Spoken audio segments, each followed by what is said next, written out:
ഒരിക്കൽ കൂടെ കരങ്ങൾ ഉയർത്തി ദൈവത്തിന് നന്ദി പറഞ്ഞാട്ട്. ദയവായിട്ട് ആയിരിക്കുന്ന സ്ഥാനത്തിരുന്നാട്ട് ദൈവം നിങ്ങളെവരെയും അനുഗ്രഹിക്കുകയും ആശീർവദിക്കുകയും ചെയ്യട്ടെ. കൃപയാൽ നമുക്ക് വീണ്ടും ഒരുമിച്ച് ഇപ്രകാരം ദൈവസന്നിധാനത്തിലായിരിക്കാൻ ദൈവമായ കർത്താവ് സഹായിച്ച വിധത്തെ ഓർത്ത് ദൈവത്തെ സ്തുതിക്കുകയും സ്തോത്രം ചെയ്യുകയും ചെയ്യുന്നു. നമ്മൾ ചിന്തിക്കുന്ന വിഷയത്തിലേക്ക് വരട്ടെ. ഹീബ്രൂസ് ചാപ്റ്റർ 10, എബ്രായ ലേഖനം 10-ാം അധ്യായം. കഴിഞ്ഞ ദിവസങ്ങൾ നമ്മൾ ചിന്തിച്ചു കൊണ്ടേയിരിക്കുന്നത് 1 മുതലുള്ള വാക്യങ്ങളാണ്, വേഴ്സ് 1 ഓൺവേർഡ്സ്. അതിൽ നമ്മൾ പ്രധാനമായിട്ട് നമ്മൾ പഠിച്ചത് കർത്താവായ യേശു ക്രിസ്തുവിൻ്റെ യാഗം, ഇറ്റ്സ് എ ഫിനിഷ്ഡ് സാക്രിഫൈസ്.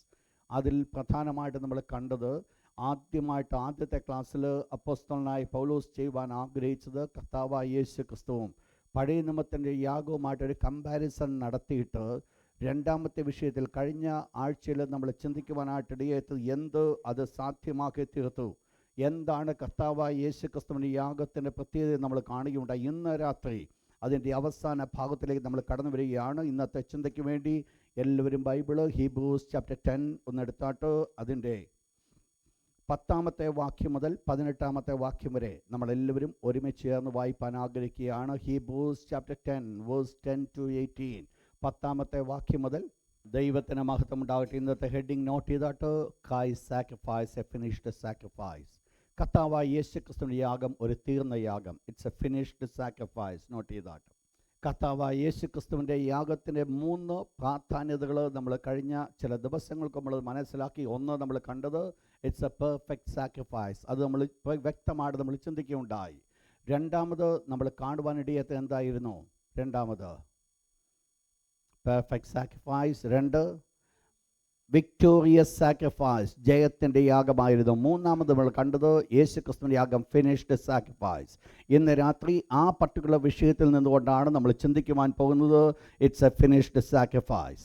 നമ്മൾ കഴിഞ്ഞ ആഴ്ചയിൽ നമ്മൾ ചിന്തിക്കുവാൻ ഇടയായിത്തീർന്നത് പഴയ നിയമത്തിൻ്റെ യാഗങ്ങൾ, ഇസ്രായേൽ മക്കൾ അതിന് വളരെ പ്രധാനപ്പെട്ട വില കൽപ്പിച്ചിരിക്കുമ്പോൾ, അപ്പോൾ ദൈവത്തിൻ്റെ ദാസന് ഇപ്പോൾ എബ്രായർക്ക് ലേഖനം എഴുതുമ്പോൾ പഴയ നിയമത്തിൻ്റെ യാഗത്തേക്കാൾ വളരെ വലുതാണ് പുതിയ നിയമത്തിൻ്റെ യാഗം അഥവാ കർത്താവായ യേശു ക്രിസ്തുവിൻ്റെ യാഗം എന്നുള്ളത് വെളിപ്പെടുകയാണ്. എന്നിട്ട് ഒരു കാര്യം കൊണ്ട് സമർത്ഥിക്കുകയുണ്ടായി, കാളകളുടെയും ആട്ടുകൊറ്റന്മാരുടെയും രക്തത്തിന് പാപങ്ങളെ നീക്കുവാൻ കഴിവുള്ളതല്ല. അങ്ങനെയെങ്കിൽ പഴയ നിയമത്തിൽ കഴിച്ചുകൊണ്ടിരുന്ന യാഗങ്ങൾക്ക് കാളകളുടെയും ആട്ടുകൊറ്റന്മാരുടെയും രക്തത്തിന് പാപങ്ങളെ നീക്കുവാൻ കഴിവുള്ളതല്ല എന്ന് പറഞ്ഞിരിക്കുമ്പോൾ എന്തുകൊണ്ട് അത് കഴിവില്ലാത്തതായി, പിന്നീട് എന്തുകൊണ്ട് ദൈവം അത് കൽപ്പിച്ചു എന്നുള്ള വിഷയങ്ങളൊക്കെ നമ്മൾ കഴിഞ്ഞ ക്ലാസ്സുകളിൽ നമ്മൾ ചിന്തിച്ചിട്ടുള്ളത് കൊണ്ട് ഞാൻ ആ ഭാഗത്തിലേക്ക് കടക്കുന്നില്ല. എന്നിട്ട് ഇവിടെ പറയുന്നു കർത്താവായ യേശു ക്രിസ്തുവിൻ്റെ ഒരു വരവോടുകൂടെയാണോ ആ ഭാഗം അവസാനിപ്പിക്കുന്നത്. ഇവിടെ പറയപ്പെടുന്നു പഴയ നിയമത്തിൻ്റെ യാഗത്തിൽ ദൈവം പ്രസാദിക്കുന്നില്ലെന്ന് പറഞ്ഞിട്ട് എല്ലാ യാഗങ്ങളെയും ദൈവം വെറുക്കുന്നു. കഴിഞ്ഞ ദിവസം നമ്മൾ മനസ്സിലാക്കി ദൈവം അങ്ങോട്ടൊരു ചോദ്യം ചോദിച്ചു, നിങ്ങൾ എൻ്റെ അമാവാസ്യ ചവിട്ടുവാൻ നിങ്ങളോട് ആര് കൽപ്പിച്ചു? ഉത്സവം ആചരിപ്പാൻ യെരൂശലേമിലേക്ക് വരുവാൻ നിങ്ങളോട് ആര് കൽപ്പിച്ചു? നിങ്ങളുടെ വഴിപാടുകൾ, നിങ്ങളുടെ യാഗങ്ങൾ, നിങ്ങളുടെ മേധസ് എനിക്ക് മതിയായിരിക്കുന്നു എന്ന് സ്വർഗ്ഗത്തിലെ ദൈവം അങ്ങോട്ട് കൽപ്പിച്ച് എനിക്ക് നിങ്ങളുടെ യാഗം വേണ്ട എന്ന് കൽപ്പിച്ചിരിക്കുന്ന ഒരു സമയത്ത്, അഥവാ പഴയ നിയമത്തിൻ്റെ യാഗത്തിൽ ദൈവം മടുത്ത് ഇരിക്കുന്നൊരു സമയത്താണ് കർത്താവായ യേശു ക്രിസ്തുവിൻ്റെ വെളിപ്പാട് നമ്മൾ കാണുന്നത്. അവിടെ നമ്മൾ കണ്ട ഭാഗപ്രകാരമാണ്, ഇതാ നിൻ്റെ ഇഷ്ടം ചെയ്യുവാൻ ഞാൻ വരുന്നുവെന്ന് പറഞ്ഞുകൊണ്ട് ദൈവത്തിൻ്റെ ഇഷ്ടം നിറവേറ്റുവാനായിട്ട് യേശു ക്രിസ്തു ഈ ഭൂമിയിലേക്ക് കടന്നു വരുവാൻ കാരണമായി. യേശു ക്രിസ്തു കടന്നു വരുമ്പോൾ എന്ത് സംഭവിച്ചു? ദൈവത്താൽ ഒരുക്കപ്പെട്ട ഒരു ശരീരം, അതിലേക്ക് കർത്താവായ യേശു ക്രിസ്തു കടന്നു വരുവാനിടയായിത്തീർന്നു.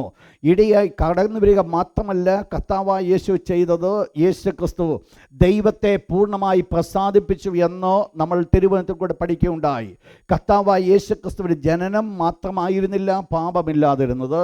യേശു ക്രിസ്തു ഈ ലോകത്തിൽ ജീവിച്ച ജീവിതകാലം മുഴുവൻ പാപമില്ലാത്തവനായി ജീവിച്ചു എന്ന് നമ്മൾ കാണുന്നു. കർത്താവായ യേശു ക്രിസ്തുവിൻ്റെ ഒരു പ്രത്യേകതയായിരുന്നു, യേശു സ്നാനപ്പെടുവാൻ യോഹന്നാൻ സ്നാപകനാൽ വെള്ളത്തിൽ മുക്കപ്പെടുന്ന സമയത്ത് വെള്ളത്തിൽ നിന്ന് കയറുമ്പോൾ സ്വർഗ്ഗത്തിൽ നിന്ന് ശബ്ദം കേട്ടു, ഇവൻ എൻ്റെ പ്രിയപുത്രൻ, ഇവനിൽ ഞാൻ പ്രസാദിച്ചിരിക്കുന്നു.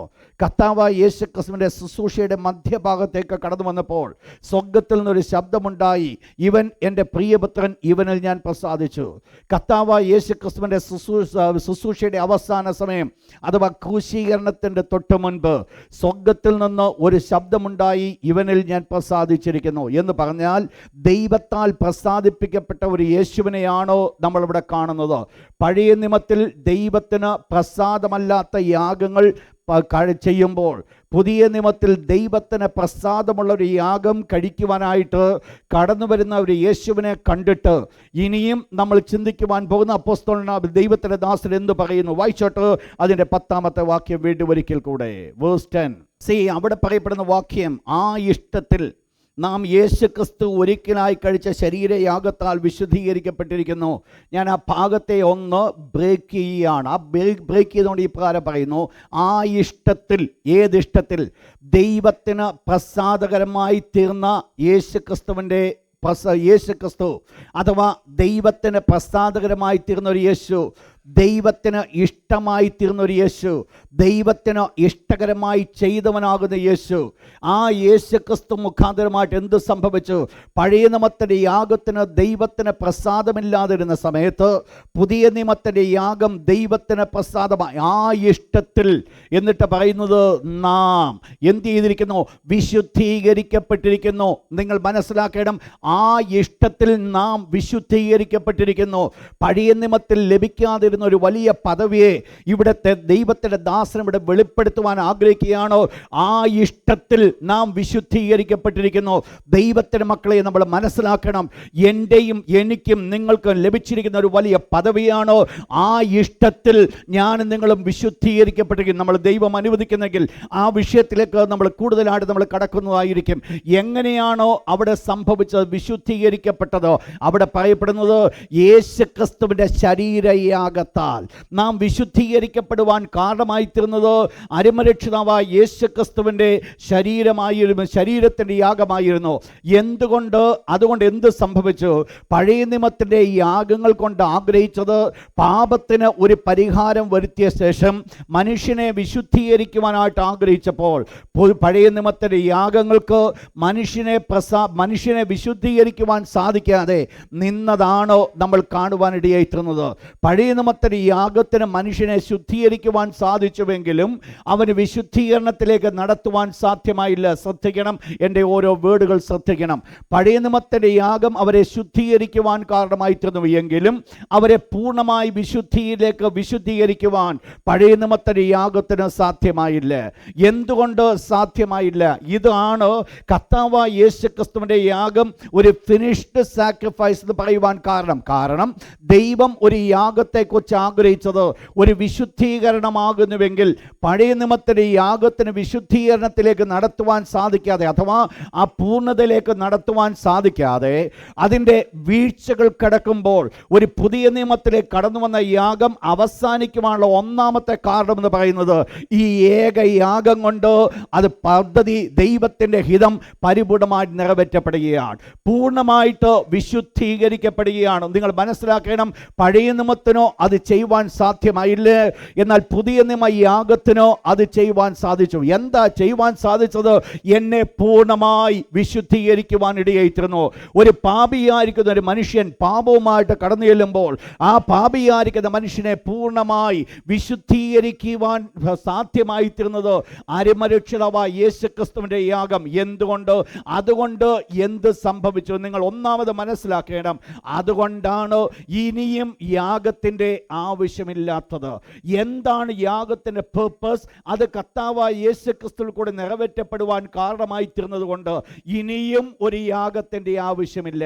എന്താ ഇവിടെ പറയപ്പെടുന്നത്?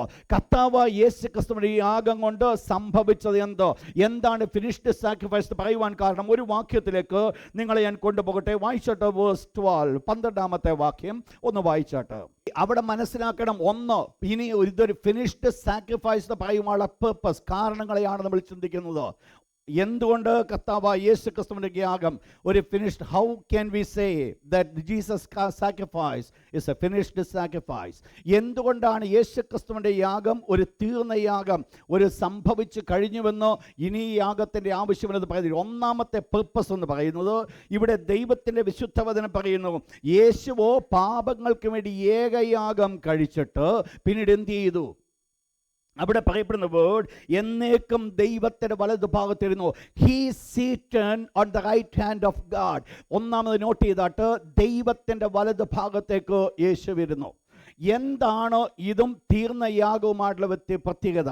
എന്തുകൊണ്ട് ഈ ഒരു പ്രവർത്തനത്തെ തീർന്ന യാഗമായിട്ട് കാണുവാനിടയായി? നിങ്ങൾക്കറിയാം, സമാഗമന കൂടാരം നമ്മൾ പഠിച്ചപ്പോൾ അതിൽ ഒത്തിരി വിലപിടിപ്പുള്ള എക്യുപ്മെൻറ്റ്സ് ഉണ്ടെങ്കിലും, അത് ഒത്തിരി കാര്യങ്ങളെ ദൈവം അവിടെ ചെയ്യുവാൻ കൽപ്പിച്ചിട്ടുണ്ടെങ്കിലും ഒരു കാര്യം മാത്രം അവിടെ ഇല്ലായിരുന്നു, പുരോഹിതന് ഇരിക്കുവാനൊരു കസേരയില്ലായിരുന്നു. സമാഗമന കൂടാരത്തിൽ ഇരുന്നു കൊണ്ടുള്ള ഒരു ശുശ്രൂഷ, ഇരിപ്പ് എന്തിനെ വെളിപ്പെടുത്തുന്നു? ഇരിക്കുക എന്ന് പറയുമ്പോൾ ഒരു തീർന്നു കഴിഞ്ഞ ഒരു ശുശ്രൂഷയെ വെളിപ്പെടുത്തുകയാണ്. സാധാരണ നമ്മൾ ഇരിക്കുവാനായിട്ട് താല്പര്യപ്പെടുന്നത്, നമ്മളെ ഏൽപ്പിച്ച ജോലിയൊക്കെയും ചെയ്ത് കഴിഞ്ഞിട്ട് എല്ലാം ഫിനിഷ്ഡായി കഴിയുമ്പോൾ നമ്മൾ അല്പം റെസ്റ്റ് എടുക്കുന്നു. എന്നാൽ ഇവിടെ പഴയ നിയമത്തിലേക്ക് നാം നോക്കുന്ന ആ സമയത്ത് രാവിലെ തൊട്ട് വൈകിട്ട് വരെ പുരോഹിതൻ ദൈവത്തിൻ്റെ വിശുദ്ധ സന്നിധാനത്ത് നിൽക്കുമ്പോൾ, അഥവാ വിശുദ്ധ സ്ഥലത്ത് നിൽക്കുമ്പോൾ, അതിപരിശുദ്ധ സ്ഥലമല്ല, വിശുദ്ധ സ്ഥലത്ത് നിൽക്കുമ്പോൾ ഈ പുരോഹിതന് അവിടെ ക്ഷീണം കൊണ്ട് ഒന്ന് ഇരിക്കുവാൻ പോലും ദൈവം ഒരു അനുവാദം കൊടുക്കാതെ അവിടെ നിന്നുകൊണ്ടുള്ള ഒരു ചുമതല, നിൽക്കുവാനുള്ള ചുമതലയാണ് കൊടുത്തത്. എന്ന് പറഞ്ഞാൽ പുരോഹിതൻ ദൈവത്തിൻ്റെ ആലയത്തിലേക്ക് കടന്നു ചെല്ലുന്ന സമയങ്ങളൊക്കെ ശുശ്രൂഷയുമായുള്ള ബന്ധത്തിലാണ് കടന്നു ചെല്ലുന്നത്. ശുശ്രൂഷയാണ് പുരോഹിതനിൽ കൂടെ ആഗ്രഹിച്ചത്. അപ്പോൾ എന്ത് സംഭവിച്ചു? ഈ ശുശ്രൂഷയ്ക്ക് ഒരു ഫുൾ സ്റ്റോപ്പ് ഇടുവാൻ സാധ്യമായില്ല. എന്നാൽ ഈ ശുശ്രൂഷ എന്ന് പറയുന്നത് എന്താണ്? ഒരു വാക്യം കൂടെ ഒന്ന് വായിച്ചിട്ട് അതിൻ്റെ 11-ാമത്തെ വാക്യത്തിലേക്ക് കടന്നു. വേഴ്സ് 11. ഏത് പുരോഹിതനും ദിവസേന ശുശ്രൂഷിച്ചും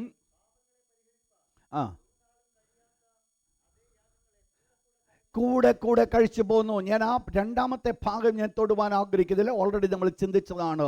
ഏത് പുരോഹിതനും എന്ത് ചെയ്യുന്നു? ദിവസേന ശുശ്രൂഷിക്കുന്നു. അപ്പോൾ എല്ലാ പുരോഹിതന്മാരും ദിവസേന ശുശ്രൂഷിക്കുന്നുണ്ട്. അവരുടെ ശുശ്രൂഷയ്ക്ക് ഒരന്തം വരുവാനിടയായി തീർന്നിട്ടില്ല. എന്താണ് അവരുടെ ശുശ്രൂഷ എന്ന് പറയുന്നത്? ദൈവത്തിനും മനുഷ്യരുടെയും മധ്യത്തിൽ നിൽക്കുക. പാപിയായിരിക്കുന്ന മനുഷ്യൻ ദൈവത്തിൻ്റെ അടുക്കിലേക്ക് അടുക്കുമ്പോൾ, പാപിയായിരിക്കുന്ന മനുഷ്യനെ ദൈവത്തിൻ്റെ അടുക്കിലേക്ക് അടുപ്പിക്കുവാൻ തക്കവണ്ണം ഒരു മധ്യസ്ഥനായിട്ട് നിൽക്കുന്ന ഒരു ചുമതലയാണ് പുരോഹിതനെങ്കിൽ, ഈ പുരോഹിതൻ ഇവിടെ നിൽക്കുന്നിടത്തോളം കാലം ഈ ശുശ്രൂഷ കണ്ടിന്യൂ ചെയ്തുകൊണ്ടേയിരിക്കുക. ഇതിനൊരു തീർപ്പ് വന്നിട്ടില്ല. ഇവിടെ പുരോഹിതൻ നിൽക്കുന്നിടത്തോളം കാലം വെളിപ്പെടുത്തുന്നൊരു കാര്യമുണ്ട്. ഇതുവരെ ഇവക്ക്, ഈ മനുഷ്യർക്ക് ഒരു വിശുദ്ധീകരണത്തിലേക്ക്, അഥവാ ദൈവം എക്സ്പെക്ട് ചെയ്തുമായിരിക്കുന്ന വിശുദ്ധീകരണത്തിലേക്ക് അവർക്ക് പൂർണ്ണമായി കടന്നു വരുവാൻ സാധ്യമായില്ല.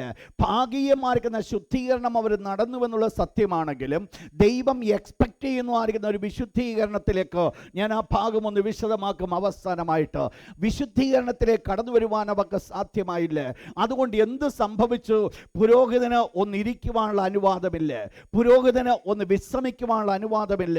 എന്നാൽ എൻ്റെ അരുമനാഥനാകുന്ന യേശുക്രിസ്തുവിൻ്റെ പദവി അപ്രകാരമായിരുന്നില്ല.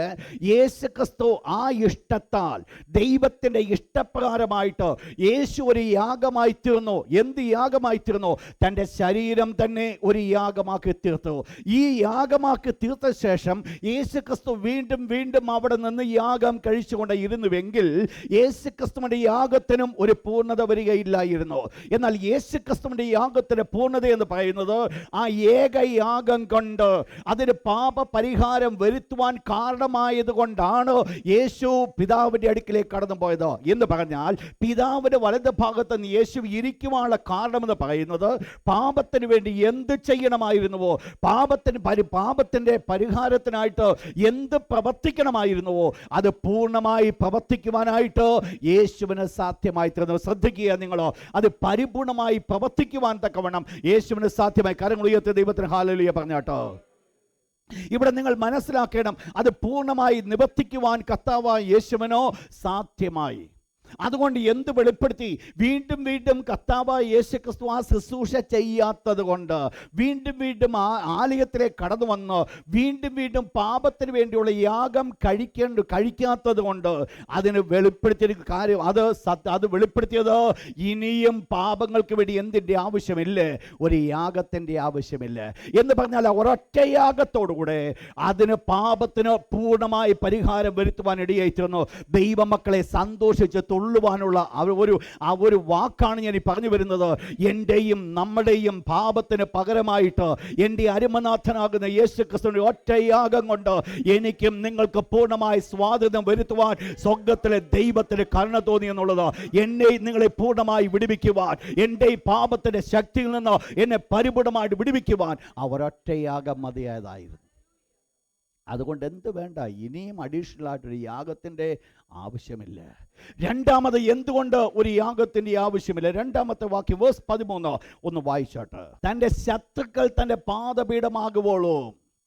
ഇവിടെ കർത്താവായ യേശു ക്രിസ്തു ചെയ്തിരിക്കുന്നത് മറ്റൊന്നാണ്. പാപങ്ങൾക്ക് വേണ്ടി ഏകയാഗം കഴിച്ചിട്ട് യേശു ഇന്ന് കാത്തിരിക്കുക. യേശു ഇന്ന് എന്തിനോ വേണ്ടി എക്സ്പെക്റ്റ് ചെയ്യുക, എന്തിനോ വേണ്ടി ആകാംക്ഷയോടുകൂടെ കാത്തിരിക്കുക. എന്തിനു വേണ്ടി യേശു കാത്തിരിക്കുന്നത്? ശത്രുക്കൾ തൻ്റെ പാദപീഠമാകുമ്പോൾ. ശ്രദ്ധിച്ചോണേ, എന്നെ കേൾക്കുന്ന ദൈവമക്കൾ ശ്രദ്ധിച്ചോണേ. ശത്രുക്കൾ യേശു ക്രിസ്തുവിൻ്റെ പാദപീഠമാകുന്നതിന് വേണ്ടി യേശു കാത്തിരിക്കുകയാണ് എന്ന് പറഞ്ഞാൽ ഈ ശത്രുക്കൾ പാദപീഠം ആകുവാനായിട്ടുണ്ട്. കർത്താവായ യേശു ക്രിസ്തുവിൻ്റെ യാഗത്തിൻ്റെ പെർഫെക്റ്റ്നെസ് എന്ന് പറയുന്നത് ശത്രുക്കളെ പൂർണ്ണമായി കീഴ്പ്പെടുത്തണം. നിങ്ങൾ മനസ്സിലാക്കണം, രക്ഷിതാവായ യേശു ക്രിസ്തുവിന്റെ ഏകയാഗം കൊണ്ട് എന്ത് സംഭവിച്ചു? വാഴ്ചകളെയും അധികാരങ്ങളെയും ആയുധവകം വെപ്പിച്ചു. മരണത്തിന്റെ അധികാരിയായ പിശാചിനെ മരണത്തിൽ നിന്നും മാറ്റി ജീവപര്യന്തം മരണഭീതിയിൽ അടിമകളായിരുന്നവരെ വിടുവിച്ചു.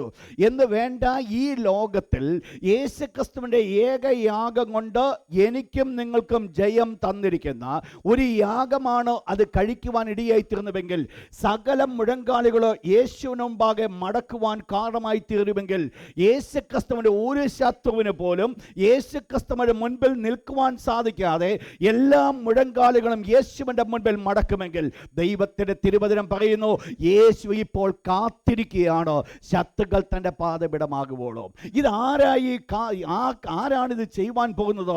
110 സങ്കീർത്തനം 1 വാക്യത്തിലേക്ക് കടന്നു വന്നാൽ Psalms 110 verse number 1 and 2. ഇത് ദാവീദ് എഴുതുന്നൊരു പ്രവചന സങ്കീർത്തനമാണ്. ഈ പ്രവചന സങ്കീർത്തനത്തിൽ ദാവീദ് ഇപ്രകാരം പറയുന്നു, യഹോവ എൻ്റെ കർത്താവിനോട് അരുളി ചെയ്യുന്നത്. എൻ്റെ കർത്താവ് എന്ന് പറയുന്നത് ആര്? ഈ ഭൂമിയിലേക്ക് ആകുന്ന മനുഷ്യാവതാരം എടുത്ത യേശു. യഹോവ എന്ന് പറയുന്നത് ആര്? തൃത്വത്തിൽ ഒന്നാം ആളത്വമാകുന്ന ദൈവം. അപ്പോൾ മനസ്സിലാക്കണം, തൃത്വത്തിൽ ഒന്നാം ആളത്വമാകുന്ന ദൈവമാണ് പുത്രനായിരിക്കുന്ന യേശു ക്രിസ്തുവിനോട് ഇപ്രകാരം പറയുക. എന്തുവാ പറയുന്നത്? വായിച്ചാട്ടെ, 1 ഫസ്റ്റ് വേഴ്സ് മുതൽ. ആരോട് അരുളി ചെയ്യുന്നുള്ളത് വളരെ പ്രാധാന്യമാണ്. യഹോവ തൃത്വത്തിൽ ഒന്നാം ആളത്വം രണ്ടാം ആളത്വത്തോട് അരുളി ചെയ്യുക. അഥവാ പിതാവാം ദൈവം പുത്രനായിരിക്കുന്ന യേശു ക്രിസ്തുവിനോട് അരുളി ചെയ്യുക. എന്തുവാ അരുളി ചെയ്യുന്നത്? വായിച്ചാട്ടെ താഴെ. ഞാൻ നിന്റെ ശത്രുക്കളെ. ആരുടെ ശത്രുക്കളെ? ഈ കർത്താവായ യേശു ക്രിസ്തുവിന്റെ ശത്രുക്കളെ. അപ്പോൾ യേശുവിന് എന്തുണ്ട്? ശത്രു. യേശുവിൻ്റെ ശത്രു എന്ന് പറയുന്നത് യഹൂദനല്ല. യേശുവിൻ്റെ ശത്രു എന്ന് പറയുന്നത് മഹാപുരോഹിതനോ പരീശനോ ശാസ്ത്രിയോ ആയിരുന്നില്ല. യേശു ക്രിസ്തുവിന്റെ ശത്രുവായിരുന്നുവെങ്കിൽ യേശു ക്രിസ്തു ക്രൂശിൽ കടന്നുകൊണ്ട് പറഞ്ഞൊരു വേർഡുണ്ട്, പിതാവേ ഇവർ ചെയ്യുന്നത് ഇന്നതെന്നറിയാൽ ഇവരോട് ക്ഷമിക്കണമേ എന്ന് പറഞ്ഞാൽ യേശുവിന് അറിയാം ഇവരാരുമല്ല എൻ്റെ ശത്രു, പിന്നെ എനിക്ക് മറ്റൊരു ശത്രുവുണ്ട്. നിങ്ങൾക്കറിയാം ആരാ ശത്രു എന്നറിയാം. കർത്താവായ യേശുവിൻ്റെ ജനന സമയം മുതൽ യേശു ക്രിസ്തുവിനെ ഈ ലോകത്തിൽ നിന്ന് പാടെ മാറ്റിക്കളയുവാൻ ആഗ്രഹിച്ചുകൊണ്ട് കൊല്ലുവാൻ തുനിഞ്ഞതായിരിക്കുന്ന ദുഷ്പിശാചായിരുന്നു യേശുവിൻ്റെ ശത്രു എന്ന് പറയുന്നത്. നിങ്ങൾക്കറിയാം ജനന സമയം മുതൽ തന്നെ യേശുവിനെ കൊല്ലുവാൻ ആഗ്രഹിച്ച യേശുവിൻ്റെ ശത്രു. അപ്പോൾ ഈ ശത്രുവിനെ, നിന്റെ ശത്രുക്കളെ തൻ്റെ പാദപീഠമാക്കുവോളം. അപ്പോൾ എന്തു വേണം? ദൈവം കൽപ്പിക്കുകയാണ്, യേശുവിനോട് അരുളി ചെയ്യുകയാണ്, നിന്റെ ശത്രുക്കളെ എന്ന് പറഞ്ഞാൽ യേശുവിൻ്റെ ശത്രുക്കളെ എന്ത് ചെയ്യണം? യേശു ക്രിസ്തുവിൻ്റെ പാദപീഠമാക്കുവോളം. അപ്പോൾ ആരാ ആക്കാൻ പോകുന്നേ? പിതാവാം ദൈവം ആക്കുവാൻ പോകുക. നീ എൻ്റെ വലത് ഭാഗത്തിരിക്കുക. നിങ്ങൾ മനസ്സിലാക്കണം, യേശു ഇന്ന് സ്വർഗ്ഗത്തിൽ പിതാവിൻ്റെ വലത് ഭാഗത്തിരിക്കുമ്പോൾ യേശുക്രിസ്തു എക്സ്പെക്ട് ചെയ്യുന്ന ഒരു കാര്യമുണ്ട്, യേശുക്രിസ്തു കാണുവാൻ ആഗ്രഹിക്കുന്ന ഒരു കാര്യമുണ്ട്, യേശുക്രിസ്തുവിന് സന്തോഷം കൊടുക്കുന്ന ഒരു കാര്യമുണ്ട്. അതോ മറ്റൊന്നുമല്ല, ശത്രുക്കളെ തൻ്റെ കാൽക്കീഴ് കൊണ്ടുവരിക. ഓൾറെഡി കർത്താവായ യേശുക്രിസ്തു ചെയ്തെന്ന് നമുക്കറിയാം. വായിച്ചോട്ടെ, എബ്രായലേഖനം 1-ാം അധ്യായം അതിൻ്റെ 13-ാമത്തെ വാക്യം. Hebrews chapter 1 verse 13. ദൂതന്മാരിൽ ആരോടെങ്കിലും വല്ലപ്പോഴും അരുളി ചെയ്തിട്ടുണ്ടോ? ദൂതന്മാർ പോലും ദൈവം അരുളി ചെയ്യാത്ത കാര്യമാണ് കർത്താവായ യേശുവിനോട് പറഞ്ഞിരിക്കുന്നത്. എന്താ പറഞ്ഞിരിക്കുന്നത്? ഞാൻ നിന്റെ ശത്രുക്കളെ നിന്റെ പാദപീഠമാക്കും എന്ന് പറഞ്ഞാൽ ഒരു കർത്താവായ യേശു ഇന്ന് കാത്തിരിക്കുന്ന ഒരു സമയമുണ്ട്, ശത്രുക്കളെ യേശുവിൻ്റെ കാൽ കീഴാക്കുക. നിങ്ങൾ മനസ്സിലാക്കണം, ഓൾറെഡി കർത്താവായ യേശു ക്രിസ്തു കാൽ കീഴാക്കി. പിന്നീട് എന്തിനാ പറയുന്നത് കാൽ കീഴാക്കുവോളും എന്ന് പറഞ്ഞാൽ ഒരു ഫിനിഷ്ഡ് അല്ലാത്ത ഒരു ക്രിയയാണ് നമ്മളിവിടെ കാണുന്നത്. നിങ്ങൾക്കറിയാം, കർത്താവായ യേശു എന്ത് ചെയ്തു? വാഴ്ചകളെയും അധികാരങ്ങളെയും ആയുധവർഗം വെപ്പിച്ചു, അവരുടെ മേൽ പരസ്യമായി ജയോത്സവം കൊണ്ടാടി. അപ്പോൾ കർത്താവായ യേശു ക്രിസ്തു അവരുടെ മേൽ ജയമെടുത്തു എന്നുള്ളതിനോ യാതൊരു സംശയമില്ല. മരണത്തിൻ്റെ അധികാരിയായ പിശാചിനെ തൻ്റെ മരണം കൊണ്ട് മാറ്റി, അതുകൊണ്ട് പിശാചി മേൽ ജയമെടുത്തു എന്നുള്ളതിനോ യാതൊരു സംശയമില്ല. പിന്നീട് എന്താണ് കർത്താവായ യേശു ക്രിസ്തു ഇവിടെ ആഗ്രഹിക്കുന്നത്? എന്തിനു വേണ്ടിയാണ് യേശു ഇവിടെ കാത്തിരിക്കുന്നത്? യേശു ക്രിസ്തു കാത്തിരിക്കുന്ന ഒരു പ്രത്യേകത, എപ്പോഴാണ് തൻ്റെതായിരിക്കുന്ന ശത്രുക്കൾ തനിക്ക് കാൽ കീഴാകുന്നത്? വായിച്ചോട്ടെ, 1 കൊരിന്ത്യലേഖനം 15-ാം അധ്യായം. 1 Corinthians chapter 15. 1 കൊരിന്ത്യലേഖനം 15-ാം അധ്യായം 15-ാം അധ്യായത്തിൻ്റെ 22 മുതലുള്ള വാക്യം ഒന്ന് വായിച്ച. 24 മുതലുള്ള വാക്യം, 24 മുതൽ 28 വരെ. അവൻ സകല ശത്രുക്കളെയും കാൽ കീഴാക്കുവോളും വാഴേണ്ടതാകുന്നു. അപ്പോൾ എന്തു വേണം? അവൻ വാഴേണ്ടതാകുന്നു. എന്തിനു വേണ്ടിയാണ് വാഴേണ്ടത്? സകല ശത്രുക്കളെയും തൻ്റെ കാൽ കീഴാക്കുവോളും. അപ്പോൾ കർത്താവായ യേശു ക്രിസ്തു ഇന്നോ തൻ്റെ ശത്രുക്കളെ മുഴുവൻ കാൽ കീഴാക്കുവാൻ വേണ്ടി കാത്തിരിക്കുകയാണ്. അവിടെയാണോ തൻ്റെ പദ്ധതിയുടെ പൂർണ്ണത വെളിപ്പെടുന്നത്, അവിടെയാണ് തൻ്റെ ഇഷ്ടം നിറവേറ്റപ്പെടുന്നത്, അവിടെയാണ് ദൈവം തന്നെ അയച്ചതായിരിക്കുന്ന ഹിതം പരിപൂർണമായി വെളിപ്പെടുത്തുന്നത്. കർത്താവായ യേശു ക്രിസ്തു തൻ്റെ വ്യക്തിപരമായ ജീവിതത്തിൽ കൂടെ അതിന്മേൽ ജയമെടുത്തിട്ടും യേശു ഇന്നും കാത്തിരിക്കുന്നത് ശത്രുക്കൾ തൻ്റെ പാദപീഠമാകുവോളം കാത്തിരിക്കുക. സകലത്തെയും അവൻ്റെ കാൽ കീഴാക്കിയിരിക്കുന്നു എന്നുണ്ടല്ലോ. അപ്പോൾ സകലതും അവൻ്റെ കാൽ കീഴാക്കിയിരിക്കുന്നു. എന്നാൽ അതിൻ്റെ മുകളിലത്തെ വാക്യം ഇപ്രകാരം നമ്മൾ വായിച്ചു കേൾക്കുവാൻ ഇടയായിത്തീർന്നു. സകലത്തെയും തൻ്റെ കാൽ കീഴാക്കേണ്ടതാകുന്നു. സകലത്തെയും കാൽ കീഴാക്കിയിരിക്കുന്നു എന്നൊരു ഭാഗം പറഞ്ഞിട്ട് രണ്ടാമത്തെ ഭാഗം, ആദ്യ ഭാഗം പറയുന്നു സകലതും തൻ്റെ കാൽ കീഴാകണം എന്ന് പറഞ്ഞാൽ എന്താ അതിൻ്റെ അർത്ഥം? ഒരു ഭാഗത്ത് പറയുന്നു കാൽ കീഴാക്കിയെന്ന്, രണ്ടാമത്തെ ഭാഗത്ത് പറയുന്നു ഇനിയും കാൽ കീഴാക്കണം എന്നുള്ളത്. അപ്പോൾ എന്താ ഇനിയും കാൽ കീഴാക്കേണ്ടതുള്ളത്? എന്താ കാൽ കീഴാക്കിയത്? നമുക്ക് യാതൊരു സംശയമില്ല. പിശാചിനെയും സകല ശത്രുക്കളെയും പാപത്തിൻ്റെ സകലത്തെയും കർത്താവായ യേശു ക്രിസ്തു കാൽ കീഴാക്കി. പിന്നീട് എന്താണ് ഇനി കാൽ കീഴാക്കാനുള്ളത്? കാൽ കീഴാക്കാനുള്ളത് ഒരു കാര്യമാണ്. കർത്താവായ യേശു ക്രിസ്തു ഇന്ന് സഭയെക്കുറിച്ച് നമ്മൾ ചിന്തിക്കുമ്പോൾ ക്രിസ്തു സഭയുടെ തലയും സഭ അവൻ്റെ ശരീരവുമായിരിക്കുന്നു. അപ്പോൾ സഭ അവൻ്റെ ശരീരമാകുന്നുവെങ്കിൽ ആ ശരീരത്തിൻ്റെ ഏറ്റവും അടിഭാഗത്ത് കാൽഭാഗത്ത്, ഈ കാൽഭാഗത്തിന് അടിയിൽ കിടക്കേണ്ടതാണ് ദുഷ്ടശത്രു എന്ന് പറയുന്നത്, അഥവാ ഒടുക്കത്തെ ശത്രു, അഥവാ ശത്രു എന്ന് പറയുന്നത് അവൻ്റെ കാൽക്കീഴിൻ്റെ അടിയിൽ കിടക്കണം എന്ന് പറഞ്ഞാൽ മനസ്സിലാക്കണം. ഇവിടെ കാൽക്കീഴെന്ന് പറയുന്നത് ഒരു പുതിയ നിയമസഭയാകുന്നുവെങ്കിൽ ദൈവം എക്സ്പെക്ട് ചെയ്യുന്ന ഒരു കാര്യമുണ്ട്. ഈ ശത്രുക്കൾ കാൽക്കീഴാക്കുക എന്ന് പറയുമ്പോൾ ആ ജോലി മറ്റാരുടെയും അല്ല, പുതിയ നിയമസഭയുടേതാ. നിങ്ങൾ മനസ്സിലാക്കണം, ദൈവത്തിൻ്റെ ഹിതമാണ് എൻ്റെ ശത്രുവിനെ കാൽ കീഴാക്കുക എന്ന് പറയുന്നത്. നിങ്ങൾ മനസ്സിലാക്കണം, എൻ്റെ യേശു അതിനുവേണ്ടി കാത്തിരിക്കുക. ഈ ശത്രു കാൽ കീഴാക്കപ്പെടുന്നത് കാണുവാൻ വേണ്ടി കാത്തിരിക്കുക. എന്നെ കേൾക്കുന്ന ദൈവത്തിൻ്റെ പൈതലിനോട് ഇന്ന് രാത്രി ഞാൻ പ്രബോധിപ്പിക്കട്ടെ, ദൈവത്തിൻ്റെ ആത്മാവിൽ ഞാൻ വിളിച്ചു പറയട്ടെ, നിന്റെ മുൻപിൽ നിൽക്കുന്ന ശത്രുവിനെ ഒന്ന് തോൽപ്പിച്ച് കാണുവാൻ, നിന്റെ കൈ കൊണ്ട് തോൽപ്പിച്ച് കാണുവാൻ സ്വർഗ്ഗത്തിലെ ദൈവം ആഗ്രഹിക്കുന്നുണ്ട്.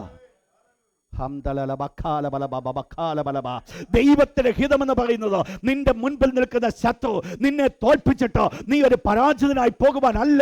നിന്റെ ദൈവം നിന്നെ വിളിച്ചിരിക്കുന്നത്, എന്റെ ദൈവം എന്നെ വിളിച്ചിരിക്കുന്നത് ശത്രുവിനെ എന്നെ കാൽ കീഴാക്കുന്നത് കാണുവാൻ അവൻ കാത്തിരിക്കുക. നിങ്ങൾ മനസ്സിലാക്കണം, അവൻ വളരെ ആഗ്രഹത്തോടെ വളരെ ആകാംക്ഷയോടുകൂടെ കാത്തിരിക്കുക. ആരായി ജോലി ചെയ്യുന്നത്? സ്വർഗത്തിലെ ദൈവം പറഞ്ഞു, അതെ ഞാനത് ചെയ്യുമെന്ന് പറഞ്ഞു. ദൈവത്തിൻ്റെ സപ്പോർട്ടാണ് എനിക്കുള്ളത്. ലോകം മുഴുവൻ ഉണ്ടാകുന്നതിന് മുമ്പ്, ഈ സകല ചരാചരം ഉണ്ടാകുന്നതിന് മുമ്പ് സകലത്തെയും ഉളവാക്കുവാൻ കാരണമായി തീർന്നവൻ, സകല സൃഷ്ടിയും സൃഷ്ടിക്കുവാൻ കാരണമായി തീർന്നവൻ ആ ദൈവമാണ് എന്നോടുകൂടെ ഇരുന്ന് എൻ്റെ ശത്രുക്കളെ എൻ്റെ കാൽ കീഴാക്കുവാൻ ആഗ്രഹിക്കുന്നത്. ഇതുകൊണ്ടാണ് പുതിയ നിയമസഭയോട് ദൈവത്തിൻ്റെ ആത്മാവ് കൂടെ കൂടെ പറയുന്നത്, പുതിയ നിയമസഭയെ നിങ്ങൾ പരാജയപ്പെട്ടൊരു ഗണമല്ല, നിങ്ങൾ ജയമെടുത്തൊരു ഗണമാണ്. പുതിയ നിയമസഭ എന്ന് പറയുന്നത് ദുഷ്ടനെ കാൽ കീഴാക്കുവാൻ എൻ്റെ ദൈവം ആഗ്രഹിക്കും. നിങ്ങൾ മനസ്സിലാക്കണേ, ദുഷ്ടനെ തലയ്ക്ക് മുകളിൽ ഉയർന്നു നിൽക്കുന്നത് കാണുമ്പോൾ എൻ്റെ യേശുവിന് അത് സന്തോഷമാണെന്ന് ചിന്തിക്കരുത്. എൻ്റെ യേശുവിന് അത് ആണെന്ന് കൊടുക്കും ചിന്തിക്കരുത്. ദുഷ്ടൻ എപ്പോൾ നിങ്ങളുടെ കാലിൻ്റെ കീഴിൽ വരുമോ അവിടെയാണ് എൻ്റെ കർത്താവിന് സന്തോഷമായിരിക്കുന്നത്. നിങ്ങൾ മനസ്സിലാക്കണം, ആ സമയം വരെ എൻ്റെ യേശു നിങ്ങളോടുകൂടെ ഇരുന്ന് പ്രവർത്തിച്ചുകൊണ്ടേയിരിക്കും. ദൈവത്തിൻ്റെ ഇഷ്ടമതാ, ദൈവത്തിൻ്റെ ഇഷ്ടമതാ. കർത്താവായ യേശു ക്രിസ്തു എക്സ്പെക്ട് ചെയ്യുന്നു. നിങ്ങൾ മനസ്സിലാക്കണം, നമ്മൾ അത് ചെയ്തില്ല എങ്കിലും അത് ചെയ്യുന്നവനെ ദൈവം സഭയ്ക്കുള്ളിലാക്കും. ശ്രദ്ധിക്കുക വേർഡ്. നമ്മളത് ചെയ്തില്ല എങ്കിലും നമ്മളെ ആ സ്ഥലത്തുനിന്ന് മാറ്റി അത് ചെയ്യുന്നവനെ കൊണ്ട് ദൈവം ആ സഭയ്ക്കകത്താക്കും. അതുകൊണ്ടാണ് വെളിപ്പാട് പുസ്തകം 2-3 അധ്യായം 7 സഭകൾക്ക് കൊടുക്കുന്ന ദൂതിനെക്കുറിച്ച് നിങ്ങൾ പഠിക്കുമ്പോൾ ഒരു കാര്യം കാണുവാൻ സാധിക്കും. എല്ലാ സഭകൾക്കും കൊടുത്തിരിക്കുന്ന ദൂതിൻ്റെ അവസാന വിഭാഗം പറയുന്നു, ജയിക്കുന്നവനെ ജയിക്കുന്നവനെ ജയിക്കുന്നവനെ എന്ന് പറഞ്ഞാൽ പുതിയ നിയമസഭയിൽ ജയിക്കാത്ത ഒരെണ്ണവും കാണത്തില്ല. ചത്തെന്ന് ചതഞ്ഞെന്നിരിക്കുന്ന ഒരൊറ്റ എണ്ണം സ്വർഗത്തിൽ പോകത്തില്ലെന്ന് മറുഭാഷയിൽ പറഞ്ഞാൽ പറയാം. ഒന്നുകിൽ നീ ജയാളിയായി നിൽക്കണം. ജീവിതം കാണുമ്പോൾ മനസ്സിലാക്കണം, നീ ഒരു സാധാരണപ്പെട്ട വ്യക്തിയല്ല. നിന്റെ ജീവിതത്തെക്കുറിച്ച് ദുഷ്ടപിശാചിന് പേടിക്കണം.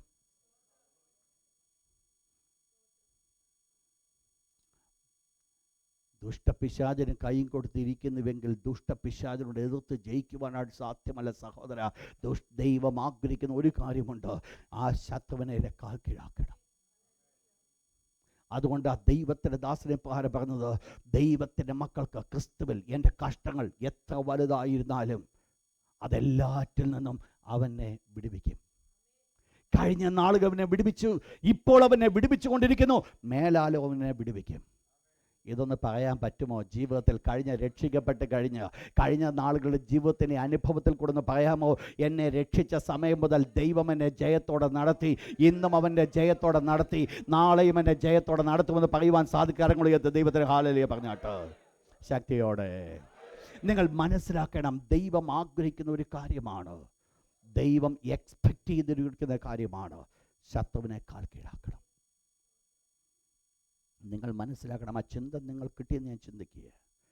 എൻ്റെ ജീവിതത്തിൽ എന്നെ എതിർക്കുന്ന ശത്രുവിനെ ഒരു പക്ഷെങ്കിൽ 1 കൊല്ലമായിരിക്കാം, 2 കൊല്ലമായിരിക്കാം, 3 കൊല്ലമായിരിക്കാം, കൊല്ലം എത്രയോ ആയിക്കൊള്ളട്ടെ, ഒരു കാര്യം സത്യമാണ്, ഞാൻ ജയമെടുക്കും. ഒരു കാര്യം സത്യമാണ്, ഞാൻ വിടുവിക്കപ്പെടും. ഇന്നല്ലെങ്കിൽ നാളെ ദുഷ്ടശത്രു എൻ്റെ കാൽ കീഴ് വരും. അവൻ ഒരിക്കലും എൻ്റെ തലയുടെ മുകളിൽ നിൽക്കുവാൻ ദൈവം അനുവദിക്കത്തില്ല. എൻ്റെ കാൽ കീഴ് കൊണ്ടുപോകാൻ ദൈവം ഓൾറെഡി എന്ത് ചെയ്തു? അതിന് വേണ്ടത് മുഴുവൻ ചെയ്തിരിക്കുക. അതുകൊണ്ട് എന്ത് സംഭവിക്കും?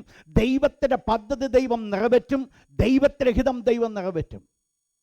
ദൈവം ആ ചെയ്യുവാൻ ആഗ്രഹിച്ച ജയാളികളെ തന്നെ ദൈവം പുതിയ നിയമസഭയിൽ കൊണ്ടുവന്ന് ജയത്തിൻ്റെ ശക്തി അവർ കൂടെ വെളിപ്പെടുത്തുവാനായിട്ട് കാരണമായിരിക്കും. ജയത്തിൻ്റെ കരങ്ങൾ അവർ കൂടെ വെളിപ്പെടുവാനായിട്ട് കാരണമായിരിക്കും. നിങ്ങൾ മനസ്സിലാക്കണം, ജയത്തിൻ്റെ ശക്തി വെളിപ്പെടുത്തുന്ന ഒരു ഗണം. അതുകൊണ്ടാണ് ഞാൻ ആദ്യമേ പറയുവാൻ ഇടയായി തീർന്നത്, ജയാളികൾ മാത്രമേ എങ്ങോട്ട് പോകത്തുള്ളൂ. ഒന്നുകിൽ ദൈവത്തിന് വേണ്ടി ശരിയായിട്ട് ജീവിക്കുക, അല്ലെങ്കിൽ ഈ പരിപാടി വിട്ടേച്ച് മറ്റെന്തെങ്കിലും പണിക്ക് പോകും. ഈ രണ്ടും കൂടെ വലിച്ചുകൊണ്ട് പോകരുത്. അതിൻ്റെ ദോഷം വളരെ വലുതാണ്. ഒന്നുകിൽ നീ ഉഷ്ണവാനാകണം, അല്ലെങ്കിൽ നീ ശീതവാനാകണം. ഇതിൻ്റെ രണ്ടിൻ്റെ ഇടയ്ക്കുള്ള ഒരു അനുഭവം ഉണ്ടല്ലോ, അത് വായിൽ നിന്ന് ഉമിണ്ട് കളയുന്നൊരു അനുഭവമാണ്. ഒന്നുകിൽ ജ്വലിക്കുക, അല്ലെ മറ്റെന്തെങ്കിലും കാര്യം നോക്കുക. കർത്താവ് വരുമ്പോൾ എടുക്കപ്പെടുത്തുമില്ല. അവസാനം ഗതികേടിന് ഒന്ന് പറയേണ്ടി വരും, എൻ്റെ ദൈവമേ, ലോകമോ ഞാൻ അനുഭവിച്ചില്ല, അങ്ങയെയും ഞാൻ അനുഭവിച്ചില്ല. ഈ ഒരു വേർഡ് പറയുവാൻ ഒരിക്കലും ഇടയാകില്ല. ഒന്നുകിൽ ലോകത്തെ അനുഭവിക്കുക, അല്ലെങ്കിൽ ദൈവത്തെ അനുഭവിക്കുക. ദൈവം വിളിച്ചിരിക്കുന്നത് ജയത്തിന് വേണ്ടിയാണ്. ജീവിക്കുന്നുവെങ്കിൽ ദൈവ പൈതലായിട്ടങ്ങ് ജീവിക്കുക, അല്ലെങ്കിൽ വിട്ടുകള. ദൈവം അത് എക്സ്പെക്റ്റ് ചെയ്യുന്നു, ദൈവം അത് കാണുവാൻ ആഗ്രഹിക്കുന്നു. എൻ്റെയും നമ്മളുടെയും ജീവിതത്തിൽ ദൈവത്തിൻ്റെ വലിയ വാഞ്ചേത ശത്രുക്കൾ അവൻ്റെ കാൽ കീഴാക്കുമ്പോഴും അതിനുവേണ്ടി അവൻ കാത്തിരിക്കുക. യെസ്, നിങ്ങൾ മനസ്സിലാക്കണം ആ വേർഡ് കാത്തിരിക്കുക. ആ വേർഡ് ഞാൻ ചിന്തിച്ചപ്പോൾ ഞാൻ ഒരു കാര്യം മനസ്സിലാക്കി. യാക്കോബിന്റെ ലേഖനം നമ്മൾ പഠിക്കുമ്പോൾ ഒരു കാര്യം കാണാം. ഈ കൃഷിക്കാരൻ കൃഷിയുടെ വിളവിന് വേണ്ടി കാത്തിരിക്കുക. He is expecting. കൃഷി ചെയ്തുകൊണ്ടാണ് പോകുന്നത്. യാക്കോബിന്റെ ലേഖനം വാക്യമെടുത്ത് വായിക്കണം, പെട്ടെന്ന് വാക്യമെടുത്ത് വായിച്ചോട്ടെ. ജെയിംസ്, കൃഷിക്കാരൻ ഭൂമിയുടെ വിലയേറിയ ഫലത്തിന് കാത്തിരിക്കുന്നു. അതുകൊണ്ട് വെറുതെ ഇരിക്കുകയല്ല. അവൻ വിത്ത് വിതയ്ക്കേണ്ട സമയത്ത് വിത്ത് വിതയ്ക്കും, വളം കൊടുക്കേണ്ട സമയത്ത് വളം കൊടുക്കും, വെള്ളം ചവിട്ടിക്കയറ്റുന്ന സമയത്ത് വെള്ളം ചവിട്ടി. ഇതെല്ലാം ചെയ്തുകൊണ്ട് എന്തിനാണെന്നറിയാമോ? ഒരു എക്സ്പെക്റ്റേഷൻ ഉണ്ട്. എന്തുവാ? ഇന്നല്ലെങ്കിൽ നാളെ ഒരു പർട്ടിക്കുലർ സമയമുണ്ട്, ആ സമയത്ത് ഇത് ഫലം കായ്ക്കും. ആ ഫലത്തിന് വേണ്ടിയുള്ളൊരു പ്രവർത്തനമാണ്. അതിനുവേണ്ടിയാണ് കാത്തിരിക്കുന്നേ. നിങ്ങൾ മനസ്സിലാക്കണം, അതിനുവേണ്ടി കാത്തിരിക്കുന്ന പോലെ എൻ്റെ അരുമനാഥനാകുന്ന യേശുവിന് കാത്തിരിക്കുകയാണോ ശത്രു അവൻ്റെ പാദപിടമാകുവാൻ കാത്തിരിക്കുക. കർത്താവായ യേശു ക്രിസ്തു അത് കാണുവാൻ ആഗ്രഹിക്കുന്നു. ആരിൽ കൂടെ? എന്നിലും നമ്മൾ കൂടെ. അതുകൊണ്ട് എന്താ ഇതിൻ്റെ പ്രത്യേകത തന്നെ? കർത്താവായ യേശു ക്രിസ്തു ഇന്ന് അതിനുവേണ്ടി കാത്തിരിക്കുന്നത് കൊണ്ട് എന്തിൻ്റെ ആവശ്യമില്ല. ഇവിടെ ഒരു പാപത്തിൻ്റെ ശക്തിക്ക് പോലും മനുഷ്യൻ്റെ ജീവിതത്തിന്മേൽ അവകാശമില്ലാതായി എന്ന് പറഞ്ഞാൽ ഇനിയും പാപത്തിന് വേണ്ടി എന്ത് ചെയ്യേണ്ട കാര്യമില്ല, ഒരു യാഗത്തിൻ്റെ ആവശ്യമില്ല. കാരണം ഇപ്പോൾ ഓൾറെഡി എന്ത് ചെയ്യുവാൻ വേണ്ടി കാത്തിരിക്കുക? പാദപീഠമാകുന്ന അതാണ് അതിലേക്കാണ് കടന്നു വരേണ്ടത്, അതാണ് എക്സ്പെക്റ്റ് ചെയ്യുന്നത്, അതിനുവേണ്ടിയാണ് കാത്തിരിക്കുന്നത്, അതാണ് സംഭവിക്കുവാനായിട്ട് പോകുന്നത്. അപ്പോൾ അതിനുവേണ്ടി കാത്തിരിക്കുന്നു. 3 എന്താണ് അവിടെ വായിക്കുന്നത്? വേഴ്സ് 14, 14-ാമത്തെ വാക്യം, 10-ാം അധ്യായം, ഹീബ്രൂസ് 10:14.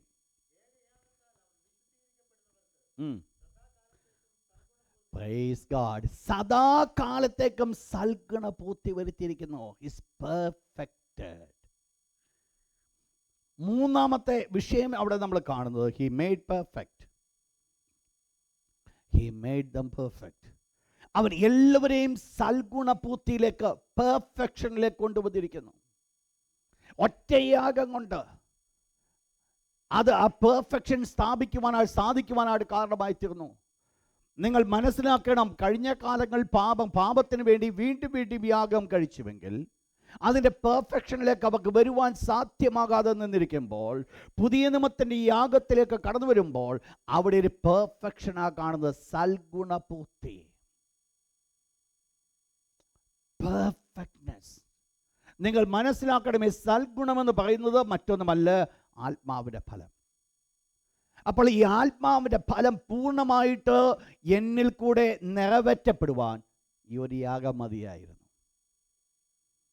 ആത്മാവിൻ്റെ ഫലമെന്ന് പറയുന്നത് നിങ്ങൾക്കറിയാം: സ്നേഹം, സന്തോഷം, സമാധാനം, ദീർഘക്ഷമ, ദയ, പരോപകാരം, ഇന്ദ്രിയം, സൗമ്യത, വിശ്വസ്തത.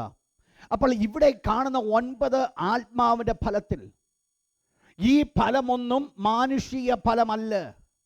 ഈ സ്നേഹമെന്ന് പറയുന്നത് മാനുഷിക സ്നേഹമല്ല.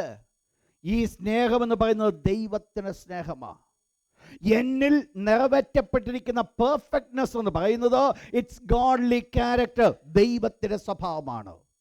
എന്നിലുള്ളത് ദൈവത്തിൻ്റെ സ്നേഹമാണ്, എന്നിലുള്ളത് ദൈവത്തിൻ്റെ സന്തോഷമാണ്, എന്നിലുള്ളത് ദൈവത്തിൻ്റെ സമാധാനമാണ്, എന്നിലുള്ളത് ദൈവത്തിൻ്റെ ദയയാണ്, എന്നിലുള്ളത് ദൈവത്തിൻ്റെ പരോപകാരമാണ്. ഇത് മാനുഷികമായിരിക്കുന്ന പരോപകാരമായിട്ട് കണക്കൂട്ടാൻ പറ്റത്തില്ല. എന്തുകൊണ്ടാൽ മാനുഷികമായിരിക്കുന്ന ഈ പ്രവർത്തനത്തിന് എല്ലാറ്റിനും അതിൻ്റെ ലിമിറ്റേഷൻസ് ഉണ്ട്.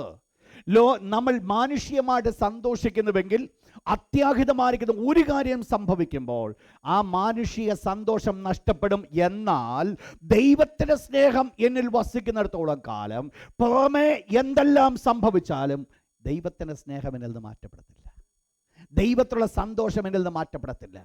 കാരണം അത് മനുഷ്യൻ്റെ ഒരു നിർമ്മിതമായിരിക്കുന്ന ഒന്നല്ല, പിന്നെയോ ദൈവം എന്നിൽ ഇംപാർട്ട് ചെയ്തിരിക്കുന്ന ഒന്നാണ്. It's God's Joy. അത് ദൈവത്തിൻ്റെ സന്തോഷമാണ്.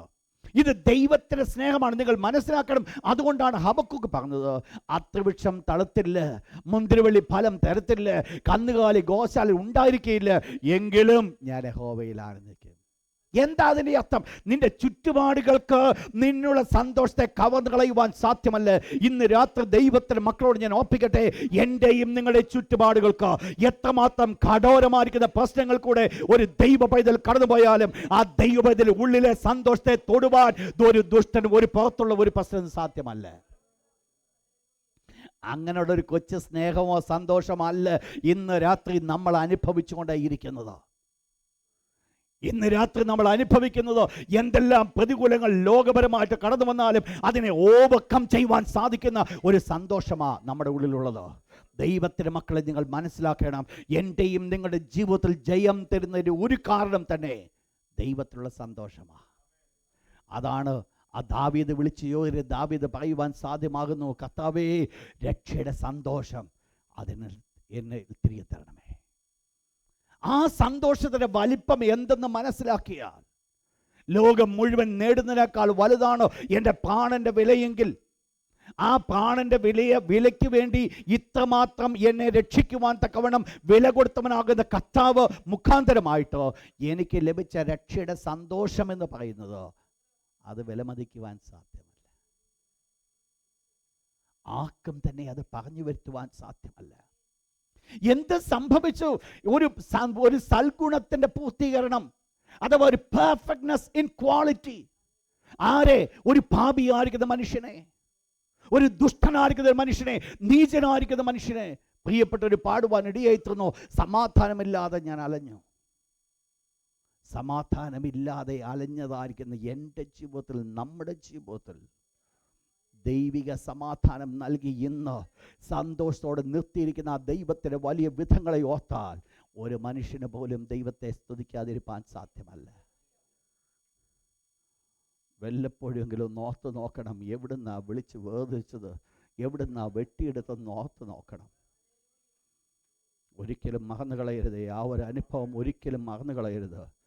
ജീവിതത്തിൽ അല്പമെങ്കിലും അഹങ്കാരത്തിൻ്റെ ഒരു നാമ്പെങ്കിലും ഉള്ളിൻ്റെ ഉള്ളിൽ ഉയരുമ്പോൾ ഒന്ന് പെതുക്കി ഒന്ന് ഇരുന്നിട്ട് ഒന്ന് ചിന്തിക്കണം, എവിടായിരുന്നു ഞാൻ? ആ ഒരു ചിന്ത എൻ്റെ ജീവിതത്തിൽ കടന്നു വരുമ്പോൾ എൻ്റെ സകല അഹങ്കാരങ്ങളെ ഇടിച്ചു താക്കുവാൻ അതൊരു കാരണമായി തീരും. കാരണം സമാധാനമില്ലാതെ അലഞ്ഞ സ്ഥാനത്ത് സമാധാനം നൽകി എന്നെ പരിപാലിച്ചൊരു കർത്താവ്, ദൈവത്തിൻ്റെ വലിയ ദയത എന്നെ ആ പെർഫെക്റ്റ് ക്വാളിറ്റിയിലേക്ക് എന്നെ നിർത്തി.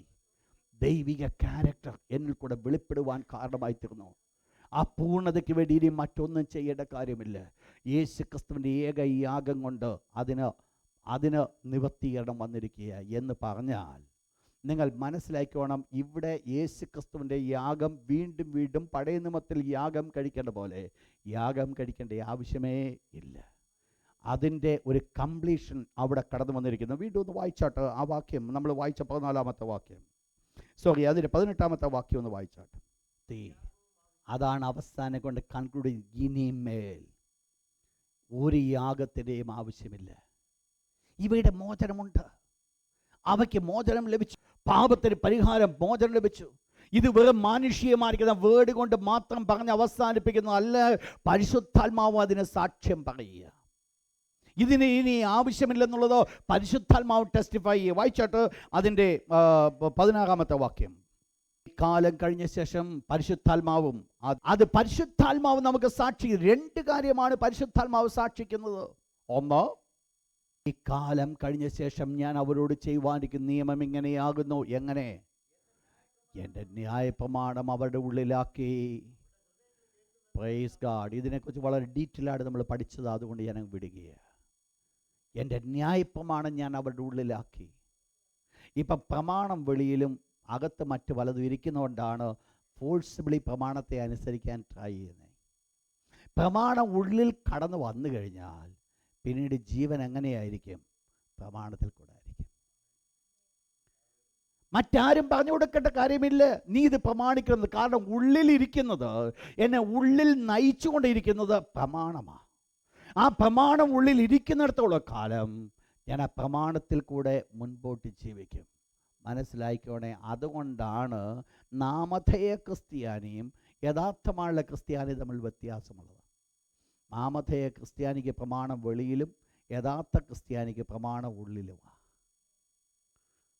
ഒരുത്തൻ ക്രിസ്തുവിലായാൽ അവൻ പുതിയ സൃഷ്ടി, പഴയതെല്ലാം കഴിഞ്ഞു പോയി, ഇതാ സകലതും പുതിയ. എവിടെ മാറ്റം വന്നേ? ഉള്ളിൽ. പ്രമാണം എവിടെ വന്നു? ഉള്ളിൽ. അത് പരിശുദ്ധാത്മാവ് സാക്ഷിക്കുന്നു.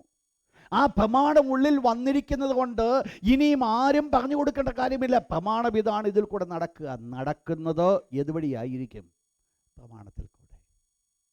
അതാണ് ദൈവത്തിൻ്റെ ദാസൻ യോഹന്നാൻ അപ്പോസ്തലൻ പ്രകാരം പറഞ്ഞത്, നിങ്ങൾക്കിനി ഉപദേശിച്ചു തരേണ്ട ആവശ്യമില്ല പ്രിയമുള്ളവരെ, പരിശുദ്ധാത്മാവ് തന്നെ നിങ്ങൾക്ക് ഉപദേശിച്ചു തരികയാലും അത് സത്യം തന്നെ ആയിരിക്കാലും അതിൽ തന്നെ നടന്നോളാൻ. കാരണം ഉള്ളിൽ നിന്ന് ഇങ്ങനെ പറഞ്ഞു തരികയാണ് ചെയ്യേണ്ടത് മുഴുവൻ. അത് ചെയ്യുവാൻ സാധിക്കുമെങ്കിൽ ദാറ്റ്സ് ഓൾ. അതുകൊണ്ട് പരിശുദ്ധാത്മാവ് സാക്ഷ്യം പറയുക. എന്തുവാ സാക്ഷ്യം പറഞ്ഞത്?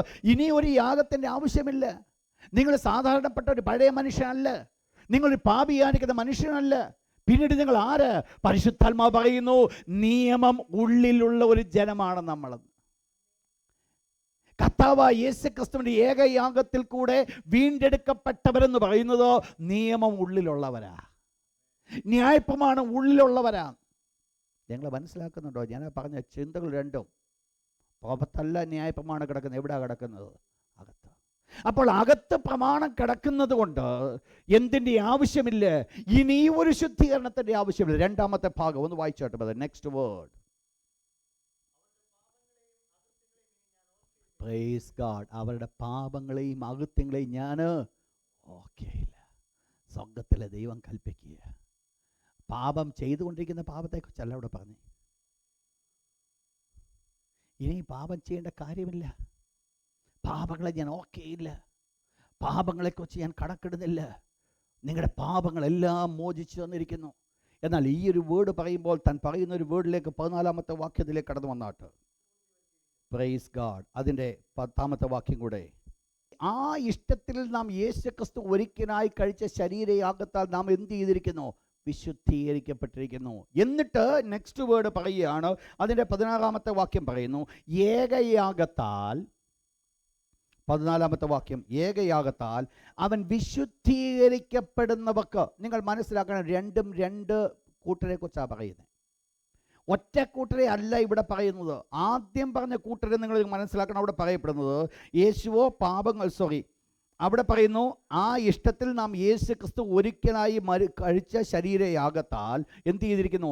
വിശുദ്ധീകരിക്കപ്പെട്ടിരിക്കുന്നു. അപ്പോൾ നമുക്ക് എന്ത് കിട്ടി? വിശുദ്ധീകരിക്കപ്പെട്ടു. എന്ത് മുഖാന്തരമായിട്ട്? ഒരിക്കലായി കഴിച്ച ശരീരയാഗത്താൽ. അപ്പോൾ ഇത് എപ്പോഴാണ് ഞാൻ ശുദ്ധീകരിക്കപ്പെട്ടു എന്ന് പറയുന്നത്? എപ്പോഴാ? ഞാൻ രക്ഷിക്കപ്പെടുന്നതിന് മുൻപ് ഞാൻ രക്ഷിക്കപ്പെടുന്ന സമയത്ത് ഞാൻ എന്ത് ചെയ്തു? ശുദ്ധീകരിക്കപ്പെട്ടു. എന്നാൽ ഇവിടെ 16-ാമത്തെ വാക്യം പറയുന്നത് 14-ാമത്തെ വാക്യം പറയുന്നത് അതിൽ ഏകയാഗത്താൽ അവൻ ഇവിടെ കൂട്ടങ്ങമാറി. ഇപ്പോൾ ഇവരെ പറയപ്പെടുന്നത് വിശുദ്ധീകരിക്കപ്പെടുന്നവർക്ക് എന്തു വരണം?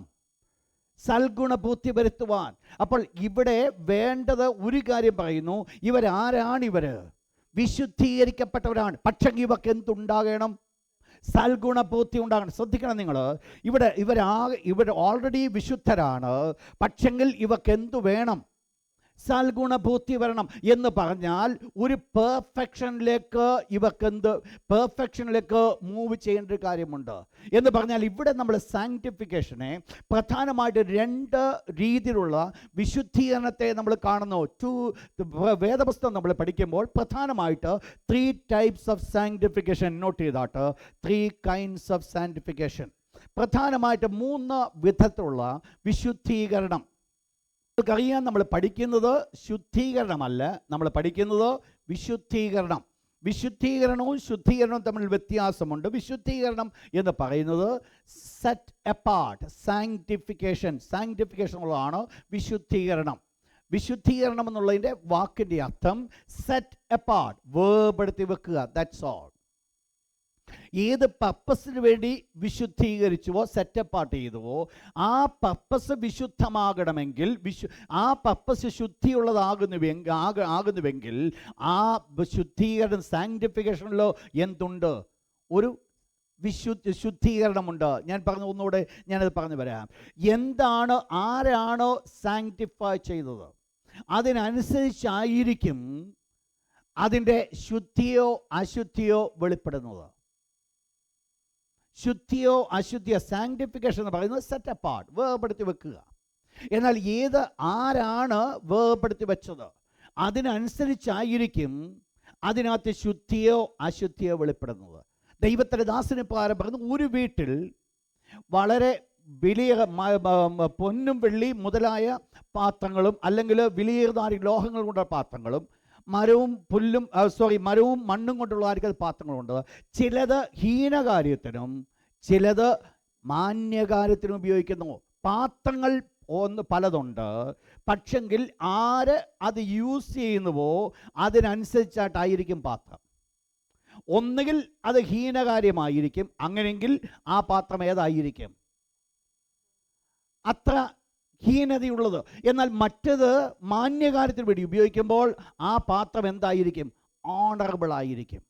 അപ്പോൾ ആ പാത്രം ഉപയോഗിക്കുന്നതിനനുസരിച്ചാണ് ആ പാത്രം വാല്യുബിളോ അല്ലെങ്കിൽ ഓണറബിളോ ആകുന്നത്. ആ പാത്രം എന്തിനു വേണ്ടി യൂസ് ചെയ്യുന്നുള്ളതാണ് പ്രശ്നം. നിങ്ങൾ മനസ്സിലാക്കുന്നത് ഞാൻ പറഞ്ഞു വന്നത്. എന്ന് പറഞ്ഞ പോലെ സാങ്ക്ടിഫിക്കേഷൻ നമ്മൾ ചിന്തിക്കുമ്പോൾ ആരാണത് ഉപയോഗിക്കുന്നത് അതായിരിക്കും അതിൻ്റെ ശുദ്ധിയോ അശുദ്ധിയോ എന്ന് പറയുന്നത്. ഇത് ദൈവത്തിന് വേണ്ടി ആയതുകൊണ്ട്, ദൈവം വിശുദ്ധനായതുകൊണ്ട് ഈ സാങ്ക്ടിഫിക്കേഷനിൽ മസ്റ്റായിട്ട് കാണേണ്ട ഒരു കാര്യമാണ് ശുദ്ധി. വിശുദ്ധീകരണം എന്ന് പറയുന്നത് സാങ്ക്ടിഫിക്കേഷൻ, സെറ്റപ്പാടെന്ന് പറയുന്നു. എന്നാൽ അതിനകത്ത് ഉപയോഗിക്കപ്പെടുന്ന ദൈവത്തിനായതുകൊണ്ട്, ദൈവം വിശുദ്ധനായതുകൊണ്ട്, ദൈവം ശുദ്ധനായതുകൊണ്ട് അത് ഉപയോഗിക്കപ്പെടുന്നവരും ആരായിരിക്കണം? ശുദ്ധരായിരിക്കണം. ഇത് ശുദ്ധരായിരിക്കണമെങ്കിൽ ഇവിടെ നമ്മൾ കാണുന്നത് അങ്ങനെയെങ്കിൽ ഈ സാങ്ക്ടിഫിക്കേഷൻ നമ്മൾ പ്രധാനമായിട്ട് നമ്മൾ നോക്കുമ്പോൾ അതിനകത്ത് ഒരു ശുദ്ധീകരണമുണ്ട്, അതിനകത്തൊരു ശുദ്ധീകരണം അടക്കപ്പെട്ടിട്ടുണ്ട്. അതുകൊണ്ടാണ് ദൈവം നമ്മെ വിളിച്ചിരിക്കുമ്പോൾ, വിശുദ്ധീകരണത്തിന് വിളിച്ചിരിക്കുന്നത് പറഞ്ഞിരിക്കുമ്പോൾ അതിൽ നമ്മൾ യഥാർത്ഥമായിട്ട് അന്തർലീനമായിരിക്കുന്നത് ഒരു ശുദ്ധീകരണം കൂടെ, അഥവാ ദൈവം ആഗ്രഹിക്കുന്ന ഒരു ശുദ്ധിയും കൂടെ അതിനാവശ്യമാണ്. എന്നാൽ ഇവിടെ നമ്മൾ ചിന്തിക്കുന്ന വിഷയത്തിലേക്ക് കടന്നു വരട്ടെ. ഒന്ന് നമ്മൾ കണ്ടത് ഇവിടെ ഒരു സാങ്ക്ടിഫിക്കേഷൻ ഇവിടെ പറയപ്പെടുന്നു. ആ ഇഷ്ടത്തിൽ നാം യേശുക്രിസ്തു ഒരിക്കലായി കഴിച്ച ശരീരയാഗത്താൽ നമുക്ക് എന്ത് ചെയ്തിരിക്കുന്നു? വിശുദ്ധീകരിക്കപ്പെട്ടിരിക്കുന്നു. It's already finished. അപ്പോൾ ഒന്നാമത്തെ സാങ്ക്ടിഫിക്കേഷൻ എന്ന് പറയുന്നത്, നോട്ട് ചെയ്താട്ടോ, പൊസിഷണൽ സാങ്ക്ടിഫിക്കേഷൻ. ഒന്നാമത്തെ വിശുദ്ധീകരണം പൊസിഷണൽ സാങ്ക്ടിഫിക്കേഷൻ. എന്താണ് ഈ പൊസിഷണൽ സാങ്ക്ടിഫിക്കേഷൻ എന്ന് പറയുന്നത്? ഇപ്പോൾ അതിൻ്റെ അർത്ഥമെന്ന് പറയുന്നത്, ഇത് രക്ഷിക്കപ്പെട്ടതായിരിക്കുന്ന ഒരു ദൈവപൈതൽ, അഥവാ എന്നിലും നിങ്ങളിലും കൂടെ, എന്നെയും നിങ്ങളെയും ദൈവം നോക്കി എന്ത് വിളിക്കുക? വിശുദ്ധരെ എന്ന് വിളിക്കുക. വായിച്ചോട്ട് 1 Corinthians chapter 1 verse 2. ക്രിസ്തുവേശുവിൽ വിശുദ്ധീകരിക്കപ്പെട്ടവ. കോരിന്ത്യ സഭയിലെ ജനത്തെ നോക്കൊണ്ട് ദൈവത്തിന്റെ ദാസൻ വിളിച്ചു പറയുകയാണ്, നിങ്ങൾ വിശുദ്ധീകരിക്കപ്പെട്ട, നിങ്ങൾ സാങ്ക്ടിഫൈഡ് ആണ്. Chapter 6 verse 1. വിശുദ്ധന്മാരുടെ മുൻപാകെ സാങ്ക്ടിഫൈഡ് വൺ എന്ന് പറഞ്ഞാൽ ഇവിടെ രക്ഷിക്കപ്പെട്ട ഒരു ജനത്തെ നോക്കിക്കൊണ്ട് ദൈവത്തിന്റെ ദാസൻ വിളിച്ചു പറയുകയാണ്, നിങ്ങൾ ആരാണ്? വിശുദ്ധരാണ്. അപ്പോൾ വിശുദ്ധ അല്ലെങ്കിൽ വിശുദ്ധരെന്ന് പറയുന്നത് പുണ്യവാളന്മാരല്ല. വിശുദ്ധരെന്ന് പറയുന്നത് ആരാ? രക്ഷിക്കപ്പെട്ടവരെല്ലാവരും. രക്ഷിക്കപ്പെട്ട എല്ലാവരും വിശുദ്ധരാ. എങ്ങനെയാണ് അവർ വിശുദ്ധരായത്? വിശുദ്ധരാകുവാൻ കാരണം എൻ്റെ യോഗ്യത കൊണ്ടല്ല, പിന്നെയോ എനിക്ക് കിട്ടിയിരിക്കുന്ന സ്ഥാനമതാ. It's my position. എന്തുവാ എൻ്റെ പൊസിഷൻ എന്ന് പറയുന്നത്? അവിടെ ദൈവത്തിൻ്റെ തിരുവചനം പറയുന്നു, ഒരു പാപം അറിയാത്തവനെ നാം അവനിൽ ദൈവത്തിന് നീതിയാകേണ്ടതിന് അവൻ നമുക്ക് വേണ്ടി പാപമാക്കി. യേശു എനിക്ക് വേണ്ടി പാപമായതുകൊണ്ട് ഞാൻ ആരായിത്തീർന്നു? വിശുദ്ധനായിത്തീർന്നു. യേശുക്രിസ്തു എൻ്റെ പാപം വഹിച്ചതുകൊണ്ട് ഞാൻ വിശുദ്ധനായി. എൻ്റെ യോഗ്യത കൊണ്ട് എനിക്ക് ലഭിച്ച വിശുദ്ധി അല്ലത്, പിന്നെയോ എൻ്റെ പൊസിഷൻ. എന്തുവാ എൻ്റെ പൊസിഷൻ? യേശുവിനെ ഞാൻ സ്വീകരിക്കുവാൻ ഇടയായി. കരങ്ങൾ ഉയർത്തിയത് ഹല്ലേലൂയ പറഞ്ഞാട്ട് ശക്തിയുടെ ഒരിക്കൽ കൂടെ. എൻ്റെ ജീവിതത്തിൽ ഞാൻ യേശുവിനെ സ്വീകരിക്കുവാൻ ഇടയായിത്തീർന്നത് കൊണ്ട് എനിക്ക് ലഭിച്ച ഒരു പദവിയാണ് ഈ സാങ്ക്ടിഫിക്കേഷൻ എന്ന് പറയുന്നത്, വിശുദ്ധീകരണം എന്ന് പറയുന്നത്. ഇതിന് ഞാൻ അധ്വാനിച്ചിട്ടില്ല, ഞാൻ ഒന്നും ചെലവ് ചെയ്തിട്ടില്ല, എൻ്റെ ജീവിതത്തിൽ ഒരു നല്ല നടപ്പും ഇതിനകത്തില്ല. ഞാൻ ചെയ്തിട്ടുള്ളൂ, I accepted Jesus Christ as my personal Xavier. That's all. വേറെ യാതൊന്നും ഞാൻ ചെയ്തില്ല. ഈ യേശുവിനെ ഞാൻ കർത്താവും രക്ഷിതാവുമായി സ്വീകരിച്ചപ്പോൾ യേശു ക്രിസ്തുവിനാൽ ഞാൻ ആരായിത്തീർന്നു? വിശുദ്ധനായിത്തീർന്നു. അപ്പോൾ ഞാൻ ഇന്ന് വിശുദ്ധനാണ്. അത് എനിക്ക് ലഭിച്ചത് ഇറ്റ്സ് മൈ പൊസിഷൻ. എൻ്റെ യോഗ്യത കൊണ്ടല്ല, എന്നെ യേശു ക്രിസ്തുവിനാൽ ഞാൻ ആ പോസ്റ്റിലേക്ക് ഞാൻ കടന്നു വന്നു. എന്നെ നിർത്തിയിരിക്കുന്ന പദവി. അതുകൊണ്ട് ദൈവമക്കൾ മനസ്സിലാക്കണം, നമ്മൾ എല്ലാവരും ആരാണെന്നറിയാമോ? പൊസിഷൻ. ഇൻ പൊസിഷൻ നമ്മൾ നോക്കിയാൽ നമ്മൾ ആരാ? വിശുദ്ധരാ.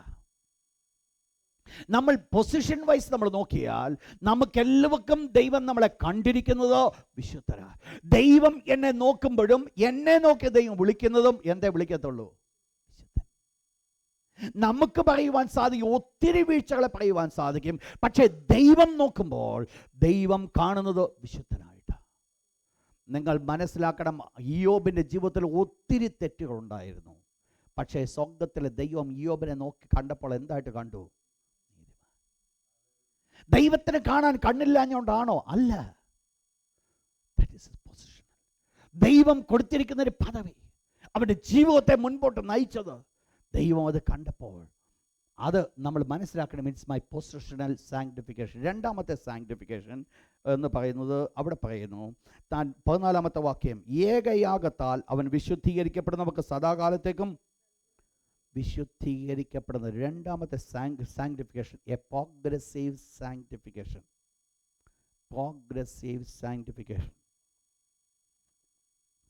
എന്താണ് progressive sanctification? Romans chapter 6 verse 19. റോമർ 6:19. നോട്ട് ചെയ്താട്ട് 2 Corinthians chapter 7 verse 1. 1 Thessalonians chapter 4 verse 3. Romans 6:19, 2 Corinthians chapter 7 verse 1, 1 Thessalonians chapter 4 verse 3. വായിച്ചോട്ടെ. നിങ്ങളുടെ ജഡത്തിൻ്റെ ബലനിമിത്തം നിങ്ങളുടെ അവയവങ്ങളെ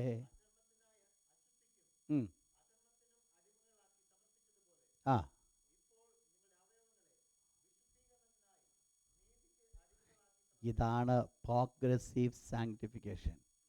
കഴിഞ്ഞ നാളുകൾ നിങ്ങളുടെ ശരീരങ്ങൾ അനീതിക്കും അശുദ്ധിക്കും അധർമ്മത്തിനും ഏൽപ്പിച്ചു കൊടുത്തു. എന്നാൽ ഇപ്പോൾ നിങ്ങളുടെ ശരീരം എന്തിനു വേണം? വിശുദ്ധീകരണത്തിന്, നീതിക്ക് അടിമകളായി ഏൽപ്പിച്ചുകൊണ്ട്. ഇതെന്ത് ചെയ്യേണ്ടതാ? ഇതെൻ്റെയും നിങ്ങളുടെ ജീവിതത്തിൽ കൂടെ ഡേ ടു ഡേ ലൈഫിൽ നടക്കേണ്ട ഒരു സാങ്ക്ടിഫിക്കേഷനാണ്. ഇതിനെക്കുറിച്ചാണ് വെളിപ്പാട് പുസ്തകം നമ്മൾ പഠിപ്പിക്കുന്നത്. അവസാനം 22-ാം അധ്യായം, വിശുദ്ധൻ ഇനിയും തന്നെ. അപ്പോൾ വിശുദ്ധൻ തന്നെ ശുദ്ധീകരിക്കണം. എനിക്ക് ആദ്യം ലഭിച്ച ഒരു പൊസിഷണൽ റൈച്ചസ്നെസ്സാണ്, പൊസിഷണൽ സാങ്ക്ടിഫിക്കേഷൻ. ആ പൊസിഷണൽ സാങ്ക്ടിഫിക്കേഷനിൽ നിന്നുകൊണ്ട് ഞാനൊരു പ്രോഗ്രസീവ് സാങ്ക്ടിഫിക്കേഷനിൽ ജീവിതത്തിൽ ഉണ്ടാകണം. ഇവിടെയാണ് സ്പിരിച്വൽ ഗ്രോത്ത്. പൊസിഷണൽ സാങ്ക്ടിഫിക്കേഷനിൽ നിന്ന് പ്രോഗ്രസീവ് സാങ്ക്ടിഫിക്കേഷനിലേക്ക് പോകുന്ന യാത്രയാണ് സ്പിരിച്വൽ ഗ്രോത്ത്. പലപ്പോഴും നമുക്ക് വളരുവാൻ സാധിക്കുന്നില്ല എന്ന് പറയുന്നതിൻ്റെ പ്രധാനപ്പെട്ട കാരണം, 2 ദിവസം പൊങ്ങി നിൽക്കും, 1 ദിവസം താണു പോകും. പിന്നെ 4-ാമത്തെ ദിവസം വീണ്ടും പഴയ അവസ്ഥയിലേക്ക് കടന്നു വരും, 5-ാമത്തെ 6-ാമത്തെ ദിവസം വീണ്ടും താണു പോകും. അവസാനം എന്ത് വരും? ആഫ്റ്റർ ഓൾ, ഒരു മാസത്തെ ഒരു ഗ്രാഫ് നമ്മൾ എടുക്കാമെങ്കിൽ ഉയർച്ചയുണ്ട്, താഴ്ചയുണ്ട്. അവസാനം വരുമ്പോൾ നിങ്ങൾക്കറിയാം, ബ്ലഡ് ഷുഗറൊക്കെ നോക്കുന്നവർക്കറിയാം, അവർ 3 മാസമേ ഡെയിലി അവർ ചെക്ക് ചെയ്താലും 3 മാസത്തിൽ കൂടുമ്പോൾ ഒരു സ്പെഷ്യൽ ടെസ്റ്റ് ചെയ്യും. എന്താ അവർ നോക്കുന്നറിയാമോ? ഈ 3 മാസത്തിൽ ഉള്ള അവരുടെ ആവറേജ് അവർ നോക്കും, എത്രത്തോളം ഷുഗർ ഉണ്ടെന്ന്. ഒരു ദിവസത്തെ അത് ഒരു പക്ഷേ കുറഞ്ഞെന്നിരിക്കാം, പക്ഷേ അതല്ല ഇതിന് കാരണമായിരിക്കുന്നത്. ഈ 3 months ടൈം അവർ നോക്കിയിട്ട് അവരവിടെ വെച്ച് തീരുമാനിക്കും ഈ ആൾ കൺട്രോൾഡ് പേഴ്സൺ ആണ് അല്ല എന്നുള്ളത്.